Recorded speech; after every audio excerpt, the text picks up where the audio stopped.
Hello everyone, पिछले video में हम लोगों ने बेटा बात की प्लांट ब्रीडिंग की, ठीक है, ग्रीन रेवोल्यूशन की बात की। अब हम लोग इस वीडियो में बात करेंगे steps in breeding a new variety, ठीक है, न्यू जेनेटिक वेराइटी। प्लांट के लिए हम लोग वेराइटी टर्म करते हैं, एक स्पीसीज के अंदर कई सारी वेराइटी हो सकती है। एनिमल्स के लिए हम लोग ब्रीड टर्म का इस्तेमाल करते हैं, एक स्पीसीज के अंदर कई सारी ब्रीड होती है, तो इसमें कंफ्यूज ना हो आप लोग, ठीक है। तो अगर किसी साइंटिस्ट को नई वेराइटी बनानी है, किसी वीट की मान लो नई वेराइटी बनानी है, तो कौन कौन सी स्टेप्स होंगी? तो इसमें 5 स्टेप्स आती हैं। फर्स्ट स्टेप है कलेक्शन ऑफ वेरिएबिलिटी, ये इसका मेन स्टेप होता है, रूट है। ये प्लांट ब्रीडिंग का रूट होता है कलेक्शन ऑफ वेरिएबिलिटी या फिर जर्म प्लाज्म कलेक्शन। क्या होता है जर्म प्लाज्म कलेक्शन? अगर मान लो जर्म प्लाज्म की बात करें तो मान लो कोई पर्टिकुलर एरिया है, ठीक है, तो वहां पे जो जर्म प्लाज्म की आप बात करोगे, वीट का जर्म प्लाज्म अलग होगा, राइस का जर्म प्लाज्म अलग होगा, मैंगो का जर्म प्लाज्म अलग होगा। आप लोग मान लो कोई वैरायटी बनाना चाहते हो वीट की, तो वहां पे उस पर्टिकुलर एरिया में जितनी भी वीट की वैरायटी मौजूद है सबका कलेक्शन, और उनके जितने भी जीन हैं और उनके जितने भी एलील हैं सबका जो कलेक्शन होता है वही जर्मप्लाज्म कलेक्शन कहलाता है। The entire collection of plants, जितने भी प्लांट हैं या फिर सीड भी हो सकता है उसका, हैविंग ऑल डाइवर्स एलील, और उनके जितने भी एलील हैं for all gene in a given crop is called germplasm collection. फिर से समझो एक बार, अगर आप लोग वीट की बात कर रहे हो तो इस पर्टिकुलर एरिया में जितने भी वीट की वैरायटी मौजूद हो, चाहे टॉल हो, चाहे डॉर्फ हो, चाहे सेमी डॉर्फ हो, चाहे वाइल्ड वैरायटी हो, जितनी भी वैरायटी है, वाइल्ड वैरायटी और जितनी भी कल्टीवेटेड वैरायटी है, सबका कलेक्शन और उनके सारे जीन का कलेक्शन, और उस जीन में भी सारे एलील का कलेक्शन ही क्या कहलाता है? जर्मप्लाज्म कलेक्शन, ठीक है बेटा। तो फर्स्ट स्टेप है जो collection of variability, germplasm collection, ठीक है। अब सेकंड स्टेप में हम लोग बात करेंगे evaluation and selection of parents. अब जो जर्मप्लाज्म हमने कलेक्ट किया, जितनी भी मान लो टॉल प्लांट कलेक्ट कर लिया, स्मॉल कर लिया उसका वीट का, और जितने भी वाइल्ड वैरायटी थी सबका कलेक्शन कर लिया, अब उसमें से हम लोग इवैल्यूएशन करेंगे। क्या करेंगे? इवैल्यूएशन, सबके बीच में कंपैरिजन करेंगे और जो सबसे सुपीरियर क्वालिटी का होगा उसको सेलेक्ट करेंगे, इसी को बोलते हैं इवैल्यूएशन, ठीक है। इवैल्यूएशन करने के बाद हम लोग सिलेक्शन ऑफ पेरेंट कर लेंगे, जो भी अच्छा प्लांट होगा उसमें से उन दोनों को पेरेंट बना लेंगे।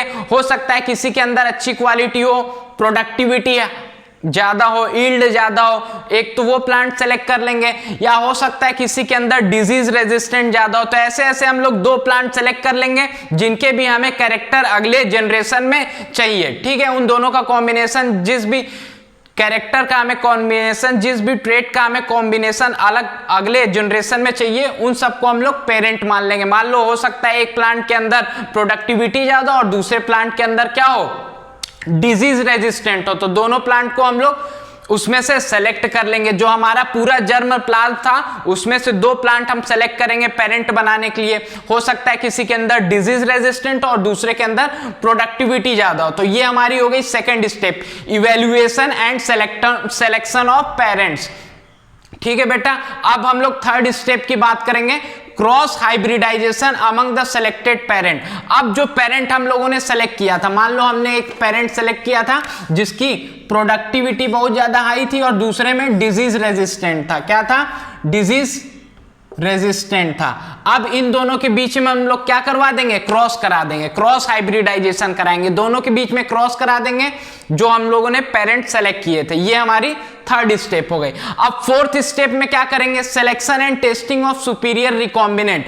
अब इनकी जो प्रोजेनी बनी थी, जो हम लोगों ने पेरेंट सेलेक्ट किया उसके अंदर क्रॉस कराया, जो उसकी प्रोजेनी बनी है, जो भी ऑफ स्प्रिंग ढेर सारे बने हैं, अब उसके अंदर हम लोग क्या करेंगे? सिलेक्शन करेंगे, जो हमारा बेटर क्वालिटी का, जो भी हमारा हाइब्रिड बना है, जिसके अंदर हमारे सारे डिजायर कैरेक्टर होंगे, जिसके अंदर हमारा प्रोडक्टिविटी हाई होगी, यील्ड ज्यादा होगी, डिजीज रेजिस्टेंट होगा, उन प्लांट्स को हम लोग, उसमें से हम लोग जो हमारा डिजायर कैरेक्टरेट वाला हमारा जो प्लांट होगा उसको हम लोग सेलेक्ट कर लेंगे। इसको हम लोग फोर्थ स्टेप में लेते हैं, selection and testing of superior recombinant, ठीक है बेटा। Selection process is crucial to success of breeding objective and require careful scientific evaluation of progeny.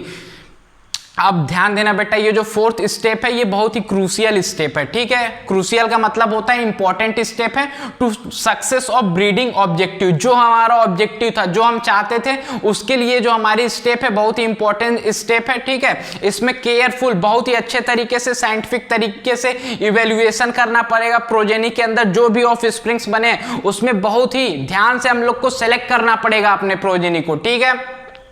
Then उसके बाद में आती है fifth step, testing and release, ठीक, and commercialisation of new cultivars. Cultivars का मतलब होता है जो हम लोगों ने प्लांट ब्रीडिंग के तहत जो भी प्लांट बनाया उसको हम लोग कल्टीवर्स बोलते हैं, ठीक है बेटा। Testing, release and commercialisation of new cultivars, ये हमारी फिफ्थ स्टेप है। इसमें क्या करते हैं हम लोग, न्यूली सिलेक्टेड लाइन, वो जो हम लोगों ने, जो हमारा जो नया वेराइटी जो हम लोगों ने बनाया था उसको हम लोगों ने जो सेलेक्ट किया था, अब क्या करेंगे, newly selected line are evaluated, उसका इवेल्युएशन करेंगे फॉर देयर यील्ड, उसकी प्रोडक्टिविटी कैसी है, ठीक है। एंड अदर एग्रोनॉमिक ट्रेट, और भी जो एग्रोनॉमिक ट्रेट होने चाहिए, क्वालिटी होनी चाहिए, डिजीज रेजिस्टेंट एक्सेट्रा, सारी क्वालिटी का हम लोग इवेल्युएशन करेंगे।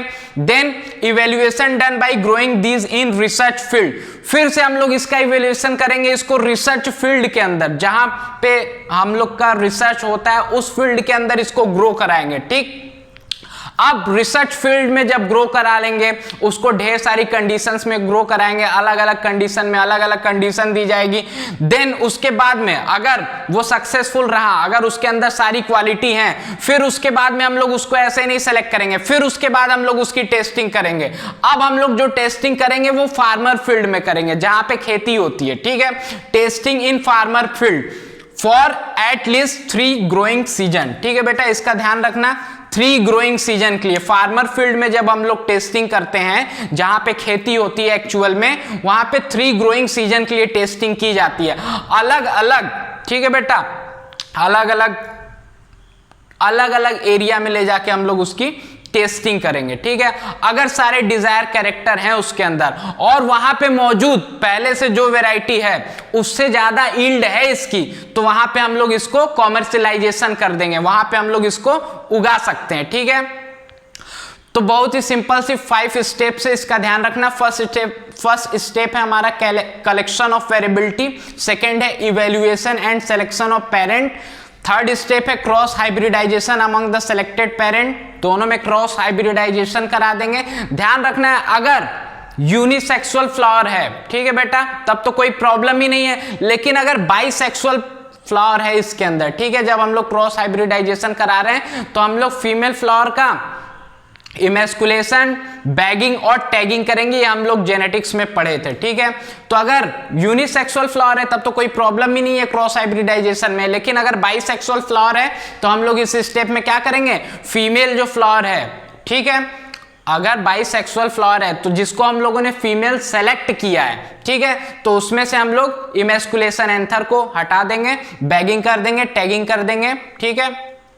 Selection and testing, next fourth step जो है selection and testing of superior recombinant, फिर जो प्रोजेनी बनेगी हाइब्रिडाइजेशन के द्वारा, जो प्रोजेनी बनेगी उसमें से भी जो सुपीरियर, जिसके अंदर हमारे डिजायर्ड कैरेक्टर होंगे, उनको सेलेक्ट कर लेंगे। Selection process is very crucial, बहुत ही इंपॉर्टेंट प्रोसेस होती है, बहुत ही ध्यानपूर्वक करनी चाहिए, ठीक। अगर इसमें गड़बड़ी हो गई तो हमारी आगे की जो क्रॉप है वो गड़बड़ बनेगी, तो सारी मेहनत बेकार हो जाएगी।